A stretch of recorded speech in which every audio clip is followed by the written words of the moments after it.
বিসংগতি বুলি ক'ব গ'লে প্ৰথমতে এটা বিসংগতি এটা ইয়াত দুইবাৰ এপ্লাই হৈছিল 2018 হৈছিল এবাৰ আৰু 2019 চনত হৈছিল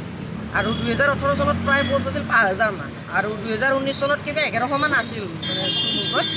এতিয়া ধৰক আপোনাৰ 2018 চনত এজন ল'ৰাৰ 17 বছৰ হৈছিল সেইজন ল'ৰাই সেই 5000 পোষ্টত এপ্লাই কৰিব পৰা নাছিল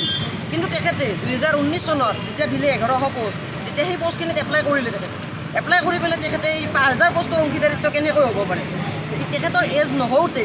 ওলোৱা এটা ইণ্টাৰভিউৰ এই 5000 পোষ্ট তেখেতে কেনেকৈ পায় আমাৰ অসমৰ সংবিধানত ভাৰতৰ সংবিধানত এনেকৈ বয়স নহওঁতে 17 বছৰতে এপ্লাই কৰিব পৰা কোনটো মানে সেই আছে অধিকাৰ আছে সেইটো আমাৰ মানে প্ৰশাসনে জানিব অৰ্থাৎ DGP মহোদয়ে জানিব আমাক এইটো লাগে আৰু আমাৰ এই পৰীক্ষাটোত আমি শুনিবলৈ পাইছোঁ বিভিন্ন মানে হেৰিৰ পৰা শুনিবলৈ পাইছোঁ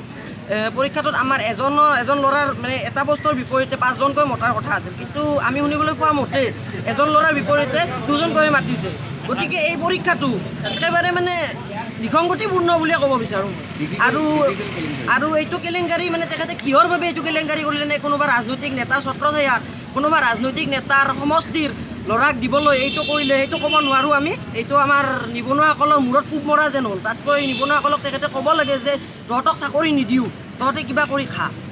এইটো কি পোষ্টৰ বাবে এই অসম পুলিচৰ AB UB AP আৰু এনেকুৱা পোষ্টৰ কাৰণে আছে গোটেইখিনি পাই যাব আৰু 2জন ল'ৰাৰ এক্সিলেণ্টো আছে 2জন ল'ৰাৰ লং জাম্পত এক্সিলেণ্ট আছে এতিয়া মানে DGP মহোদয়ক আমাৰ অনুৰোধ যে তেখেতে এবাৰ বিবেচনা কৰক আৰু আমাৰ এই যিখিনি ল'ৰাই প্ৰতিখন ডিষ্ট্ৰিক্টৰে যেনেকৈ SSC বা অন্য পৰীক্ষাৰ এখন লিষ্ট ওলায় সেনেকৈ লিষ্ট আকাৰে দিয়ক আমাক কাট অফ মাৰ্কটো নালাগে আমাক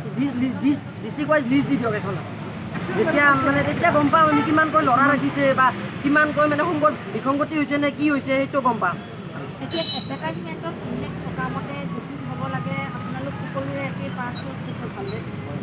এডভাৰটাইজমেণ্টত থকা মতে মানে আমি এইটো শুনিবলৈ পাইছোঁ যে এটা পোষ্টৰ বিপৰীতে 2জনকৈ মাতিছে আচলতে এডভাৰটাইজমেণ্টত এটা পোষ্টৰ বিপৰীতে 5জনকৈ আছে